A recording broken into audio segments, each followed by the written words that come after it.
So we shall be looking at the update on the southern Kaduna killing. The figures are not static. Some papers report 29. We've seen 33. We've seen 49.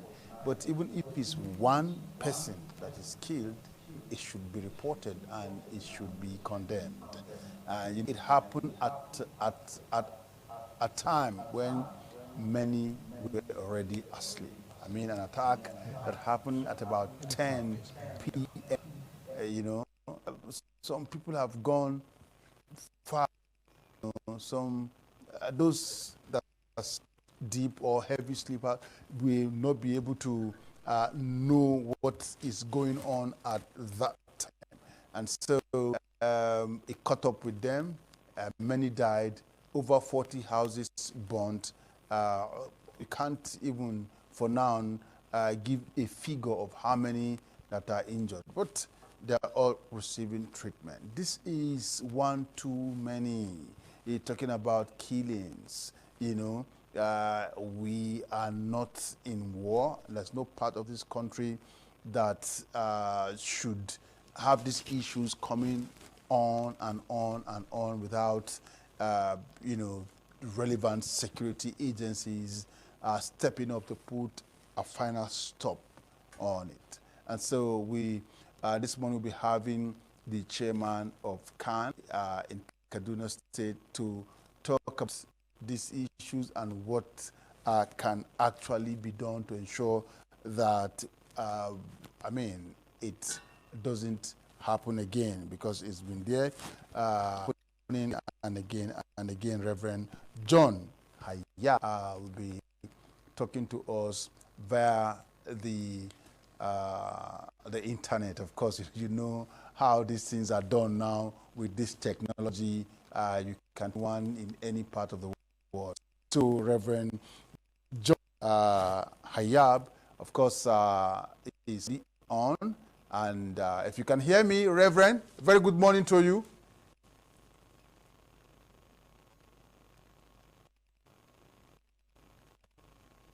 Good morning, Reverend Hayab. This morning. Yeah, how is Kaduna and Southern Kaduna this morning? Well, this is another new morning. We hope that it will be peaceful because of the challenge of the past few days. Not many people have actually been sleeping well. People are sleeping in fear. But life must go on, and then we must look at today and see what God is going to bring going forward.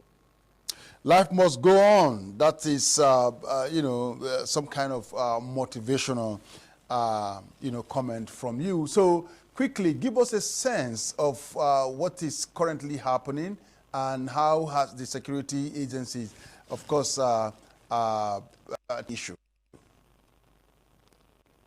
Well, on Saturday night, between the hours of 9:30 p.m. to 10, gunmen went into a community called Runji in Zangon Katab local government.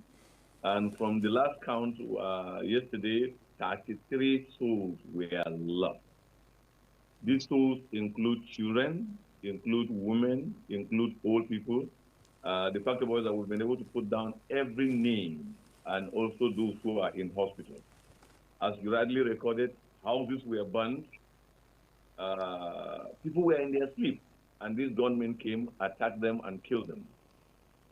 If you ask me about security, I'm not in position to speak about what security do, but the reality is that from our experience, I just expressed what my people are going through. The security are not there, but they are on the newspaper and they are on television.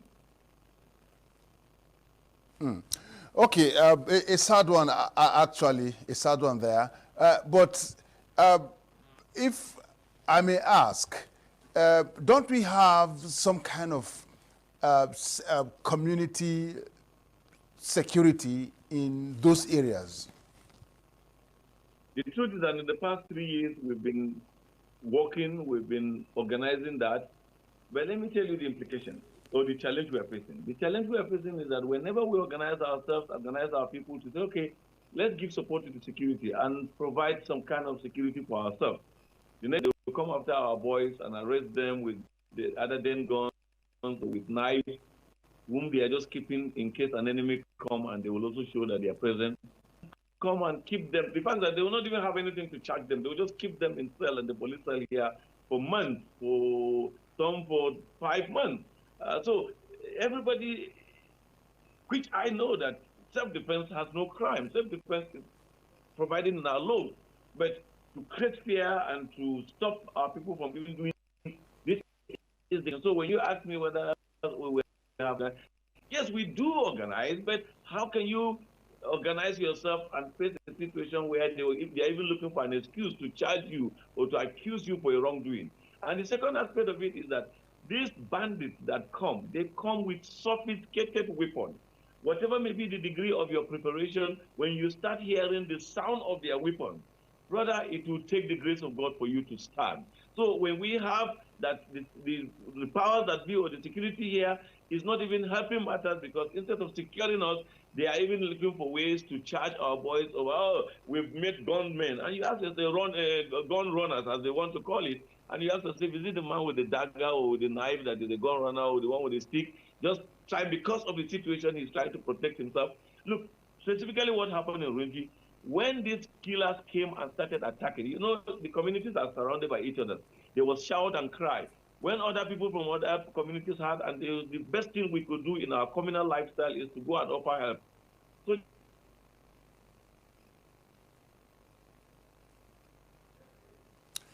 yeah, you know how it is with technology. I'm sure that Reverend Hayab will come on soon. Yeah, like I said, he's already back. Okay, you can continue, Reverend. You can go on. All right. Reverend, you can go on with that point on community effort to ensure that, you know, attacks are prevented. But one thing I need to actually say here, for any community that is organizing itself as a way of having some kind of security check, security awareness or consciousness, that should be done, you know, with the notice or permission of the relevant security agencies. The police should be aware. A possible civil defense should be aware. If you can reach the army, let them know that you have organized yourself and this is the mode of operation of your security, of your community security, or security in your community, in such a way you won't run foul of the law. Okay, Reverend Hayab, if you can hear me, I'd like you to that point.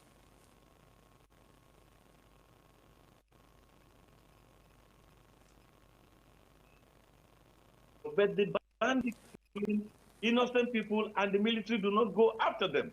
So if you listen to some of the interviews from the village, they were saying that the fact that the presence of even the military on the road and other things has no reason, has no meaning, because it's actually exposing them to danger and is aiding the bandits to come and attack them.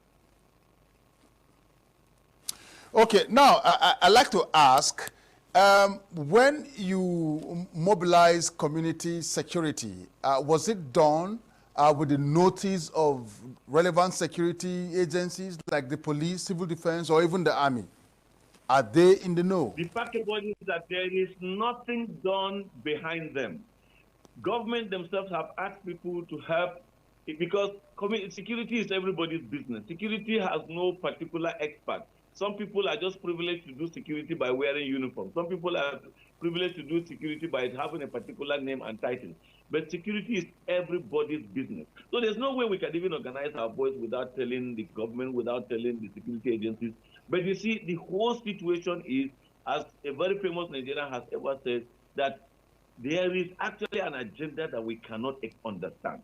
Why can citizens not sleep in their country, and gunmen, criminals will come kill them, and there is nothing done to show the criminals that there is a law in this land, to show the criminals that these citizens are our citizens and we will not allow you to continue to kill them. Within the space of 3 months now, between January and today, In Zangon Katap alone, over 56 people have been killed. 3 weeks ago, 8 to 17 people were killed in different communities in that area. What kind of life is this? Where is the peace? Where is the joy? Okay, it's truly not a pleasant one, but I'd like to ask also, do you have, or does anyone in your community have the number of the police, the army, and the civil defense? You know that these numbers were on display at different times, that if there is any security threat in your area, you should reach out to some particular numbers. Do you have them? And if you do, did you call the numbers? With a clear perspective. Our people do not just have the number of the various security agencies. Our people, look, when there is no killing, these men in their uniform will come into our communities, eat our kosen rogo, if you know what kosen rogo is all about. Drink fura de nono if it is available, live as if everything is normal. But when you want to test their commitment and sincerity and genuineness to protecting us is when the attackers come. So not that we are strangers to each other, not that they don't know, they don't even know our voice. The fact is that I have been to Southern Kaduna severally, and I meet certain security agencies. They say, "Oh, thank these boys, they are doing a good job." But you see, it is not just thanking them; they are doing a good job. It is about the strategy we use in securing the entire community. You know, I said it somewhere yesterday that one of the biggest challenges we are having is that there is a wrong presentation, or erroneous presentation about the crisis out there as if it is a farmers others only. It is not. It is not. I think those who are using it are only using it to satisfy certain interests. But where is the hard, or where are the hardest when people are sleeping in their room in the night and gunmen come and attack them? Where is the farm when innocent children, women are sleeping after probably a very hectic day work, and they think they need to rest, and you just come and kill them just like that, burn some of them alive in their houses. So where is the farm? Where is the harder? Please, let's call a criminal issue a criminal issue, and government knows how to deal with it. Okay, Reverend John, but as we speak now, can you give us a sense of how the environment is? Do we have deployment of security personnel? Who are they, and of which institution? Brother, we have deployment of security personnel before the attack. We have them during the attack. We are having them after the attack.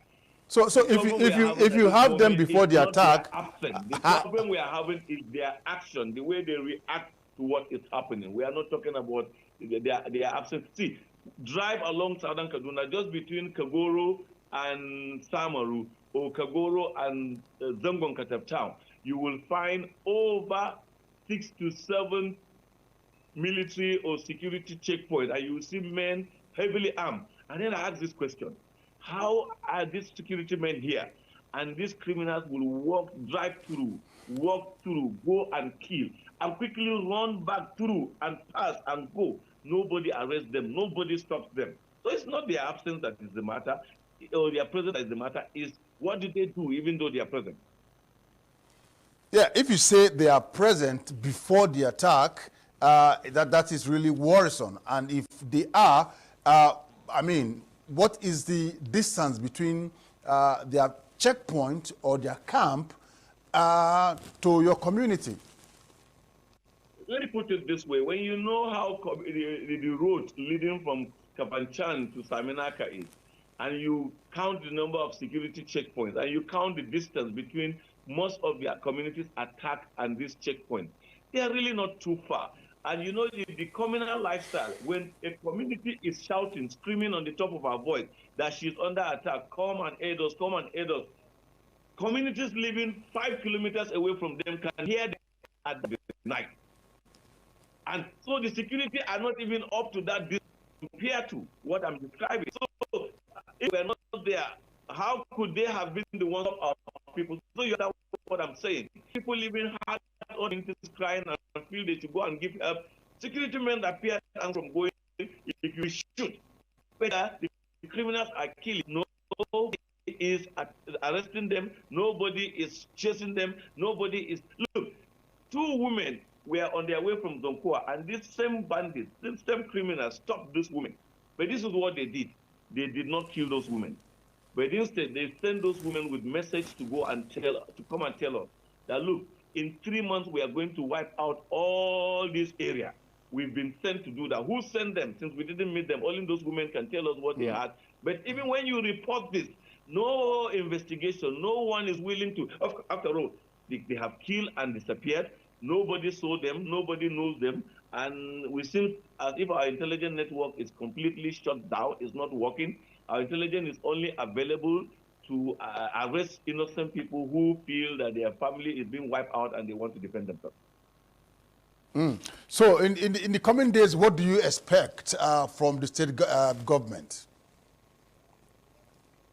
Well, we've always been expecting action. We've always been expecting a firm position. We've always been expecting government to show her might. We've always been expecting government to show that every citizen is her own and she will protect her. And our constitution makes it even clearer that, look, the role of government is to protect lives and properties of citizens. So what else can we expect than what is already there in the constitution? So give us what the constitution says. All right, I must thank you, Reverend John, for your time with us. We sympathize with the people of Southern Kaduna, and we hope that in no distant time, this issue will be tackled permanently. Thank you very much, and thank you for having me. All right, it's a sad one there. Just an update of what happened in Kaduna, Southern Kaduna, on Sunday night at about 10 p.m. when a group, well, they are called bandits, invaded that community, and over 33 people lost their life, many houses burnt, and of course, were injured. We hope the state government and of course all the relevant security agencies will look into these and ensure that there's a permanent solution to it. These are Nigerians, and the Constitution of the Federal Republic of Nigeria, guarantees the protection of everyone, irrespective of political affiliation, religious difference, and of course, tribe. So we'll take a quick break. When we come back, the program this morning on ITV will continue.